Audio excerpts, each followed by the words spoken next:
was not opened, for I knew that thou wouldest deal very treacherously, and was called a transgressor from the womb. Okay, so that's showing you the trouble that God went through to prove that his word is true. But go ahead to Isaiah 46. Just back up a chapter 2. Isaiah 46, and we're going to pick it up at verse 9. Isaiah 46 and verse 9. Okay, go ahead.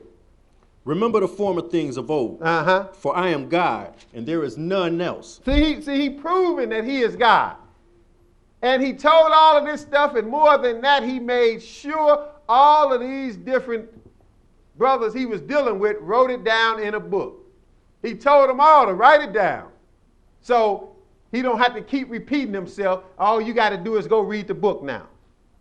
So he said, remember the former things of old, for I am God. Go ahead. I am God, and there is none like me. Declaring the end from the beginning. See, none like him. See, and he put it in his book, so that means there's no book like his, is it?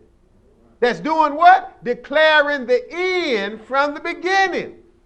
He's telling you what's going to happen way in advance so you can be assured of who you're dealing with. See, that's when I knew that I was dealing with the right God. I had some faith. I was starting to believe. But when I found this out and saw how he was doing this, I said, hey, that's it. I give up. Because I was still fishing around trying to find some other stuff. I looked at the Quran and all kind of stuff. I was looking at some of everything.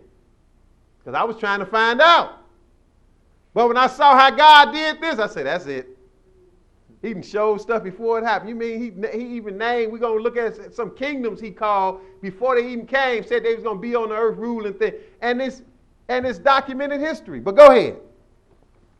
And from ancient times, the things that are not done, that are not yet done, saying, my counsel shall stand, and I will do all my pleasure. See, he said he is God, there's none else, declaring the end from the beginning and from ancient times. The things that are not yet done, saying, my counsel shall stand, I'm going to do all my pleasure.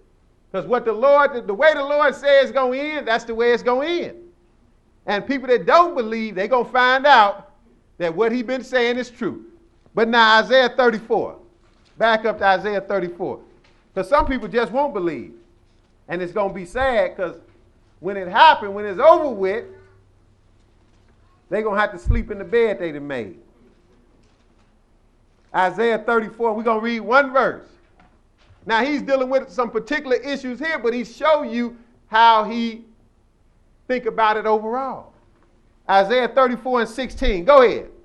Seek ye out of the book of the Lord. See, now he's telling you to do this. He says, seek ye out the book of the Lord, because all this stuff he's been talking about, he called the end from the beginning. He made sure it was written in the book so we can get it. All the way down to our time.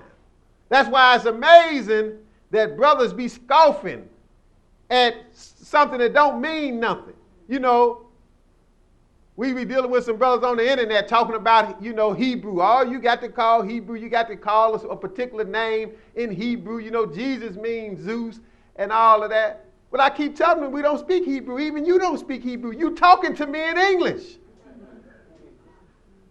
That's so ludicrous. You talking to me in English, you telling me I need to learn a few words in Hebrew. And one brother even got him good. He said, y'all are some ghetto scholars. You going to take one word and call yourself going to translate that. Look, translate the whole Bible for me then. If we had to depend on these ghetto scholars to do that, we'd be in a world of trouble, wouldn't we? We wouldn't know nothing about the Lord. We wouldn't know nothing. But the Lord is so awesome, he made sure we got it in every language, and even names are words, so they change with the language. He showed you that in Hebrews 9. None of them can address that scripture. Hebrews 9:11 say this angel name in the Hebrew tongue is this, but in the Greek tongue is something else, talking about the same person. Both of them mean the same thing, but Jesus can't do that. It's just always something for people to scoff at, and they not beholding how awesome God is, that he done made sure he can talk to you in any language through the words that's in this book. So he said it here, verse 16, seek ye out of the book of the Lord and read. And we read, even though, we spoke Hebrew at one time. I'm sure our forefathers did. We don't know nothing about it. But we reading the same thing in English now. Seek ye out the book of the Lord and read. Go ahead. No one of these shall fail. None shall want her mate. For my mouth it hath commanded, and his spirit it hath gathered. See, he said, seek ye out the book of the Lord and read. No one of these shall fail. So he said, look, what I'm talking about, and this go across the board, even though he's just talking about this particular instance, what he was talking about what was going to happen to this city. But what I'm talking about is not going to fail. Not one of them going to fail. It's going to happen exactly like I said. So you read it in the book and you make sure and see it. You check it out and see if it happened. That's what he's telling you. Because that's how awesome the Lord is. He know can't nobody stop him. See, that's why it's so, we got so much foolish stuff out here that it's not even funny. You had brothers for years talking about, oh, see, the white man changed the Bible. He wrote the Bible different. He messed the Bible up. Look, that's so foolish. The Bible is telling you about the end of the Gentiles' rule. Well, he didn't change it enough, did he? I'm sure he would have took that out, right? That's so foolish. Oh, no, see, the Bible been tampered with. It's been changed. But now, he telling you point blank that check out what I done said, read it in the book, and I'm showing you everything I say is not going to fail. Like he said somewhere else, it's not going to come back void. But now let's go further. Go to Isaiah, Psalm 40. Psalm 40. Psalm 40.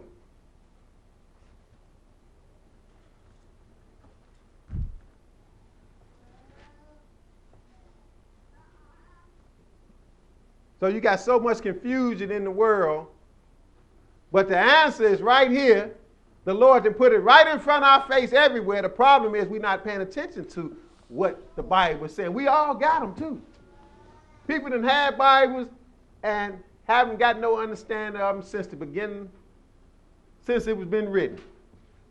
But now, Psalm 40 and verse 6, because he just told you to seek out the book of the Lord and read. Nothing is going to fail. But now, Psalm 40 and 6, go ahead. Sacrifice and offering thou didst not desire. Mine eyes hast thou opened. Burnt offering and sin offering hast thou not required. Then said I, lo, I come. In the volume of the book it is written of me. I delight to do thy will, O my God. Yea, thy law is within my heart. Okay, now notice. This person, because this is really Jesus talking through the mouth of David. This shows you that God again is telling you it in advance. He said, well, sacrifice and offering you would us not, because see, Israel got caught up on sacrifice and offering, not knowing that the Lord wanted you to do righteousness in the first place.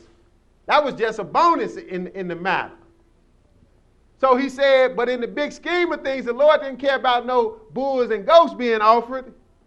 So he said in verse 7, then I said, lo, I come.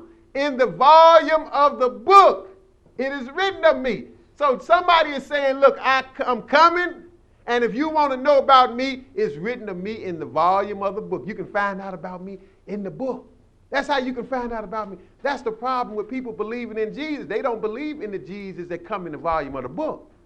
They believe in another Christ, like Paul said in 2 Corinthians 11. They don't believe in him. That's how you know there's nothing wrong with the name, because you can have a name and still be messed up. And he said, many are deceived in his name. So he said, I come in the volume of the book. It is written of me. I delight to do thy will. And you can read Hebrews 10 and he lets you know this is referring to none other than Jesus. But we're not going to read it now. Keep going. Verse 9. I have preached righteousness in the great congregation. Lo, I have not refrained my lips, O Lord, thou knowest. See, and that's what Jesus did. He preached righteousness among Israel. But now let's see. Go to John the 5th chapter. Let's see what he said when he came. He's going to say the same thing. He just said here through the mouth of David, I come in the volume of the book. That shows you how important the book is. And Jesus himself didn't substantiate no book. You know, the Quran at that time wasn't even in existence. But the only book that he substantiated, he didn't substantiate no book but the books that we find in the Old Testament. That's the only books he substantiated. And that's what all the apostles did. John